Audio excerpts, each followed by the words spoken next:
आप देख रहे हैं यस ट्यून्स। वीडियो अच्छा लगे तो चैनल को लाइक और सब्सक्राइब करें। एक बार की बात है, दुर्गावाड़ी नामक गांव में एक प्रसिद्ध स्कूल हुआ करता था, दुर्गावाड़ी विद्यालय। सालों पहले वहां एक हादसे में कई बच्चों की मौत हो गई थी। उसके बाद स्कूल को हमेशा के लिए बंद कर दिया गया। अब वो स्कूल खंडहर में बदल चुका था। दीवारें टूटी हुई, खिड़कियां गायब और जगह जगह पेड़ों की जड़ें उग आई थी।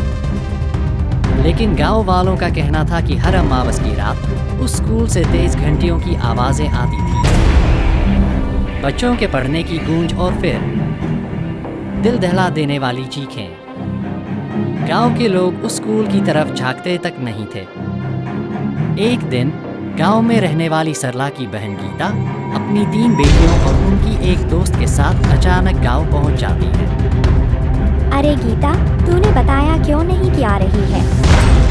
क्या बताओ दीदी, रिया, तनु और उनकी दोस्त श्रेया और निकिता बार बार गांव देखने की जिद कर रही थी, तो हम आ गए। सरला हैरान थी क्योंकि गांव की हवा में आज भी डर समाया था और आज अमावस की रात थी। गांव में कदम रखते ही रिया और बाकी लड़कियों को पास का हरा भरा खेत दिखता है और वे सब उसे देखने चली जाती हैं।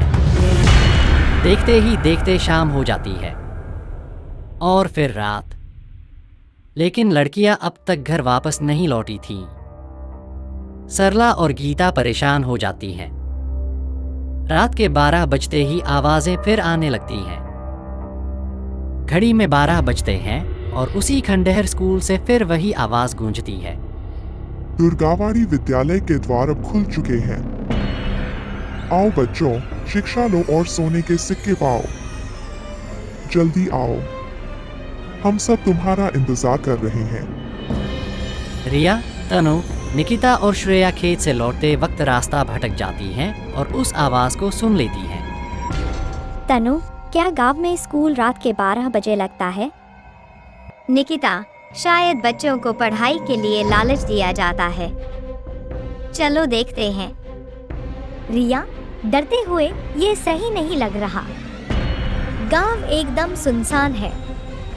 पर निकिता के कहने पर वे सब स्कूल की ओर चल पड़ती हैं। जैसे ही वे अंदर जाती हैं, दरवाजा अपने आप बंद हो जाता है। अंदर की हालत बहुत ही भयानक थी। हर तरफ सड़े हुए शरीर, गंध, मकड़ियों के जाले और दीवारों पर खून से लिखी गई डरावनी चेतावनियां। तभी वहां प्रकट होती है एक भयानक चुड़ैल। मैं हूँ इस विद्यालय की शापित आत्मा, जो हर अमावस को मासूम बच्चों की आत्मा ले जाती है। अब तुम सब मेरा शिकार हो। वो रिया और तनु को पकड़कर रस्सियों से बांध देती है। डरी हुई निकिता और श्रेया स्कूल से भागते हैं और गलियों में भटकते हुए लाइब्रेरी में पहुंचते हैं। वहां उन्हें एक पुरानी किताब मिलती है जिससे आवाज आती है, दूसरी शेल्फ की किताब खोलो, जल्दी। जैसे ही निकिता वह किताब खोलती है, एक साधु आत्मा उस किताब से बाहर आती है। मैं चुड़ैल के समय की पुजारी हूँ। उसी ने मुझे कैद किया था, लेकिन अब समय आ गया है उसका अंत करने का।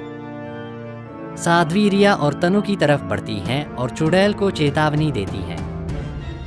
दुष्ट आत्मा, अब तेरा अंत निश्चित है। साधु मंत्र पढ़ता है और भयानक चीत्कार के साथ चुड़ैल जलकर राख हो जाती है। जैसे ही चुड़ैल नष्ट होती है, स्कूल की हर आत्मा शांत हो जाती है। सुबह होते ही गांव वाले स्कूल की तरफ दौड़ते हैं। सबको जीवित देखकर वे बहुत खुश होते हैं। मैंने उस विद्यालय को पवित्र मंत्रों से बंद कर दिया है, लेकिन याद रखो, उस जगह दोबारा मत जाना।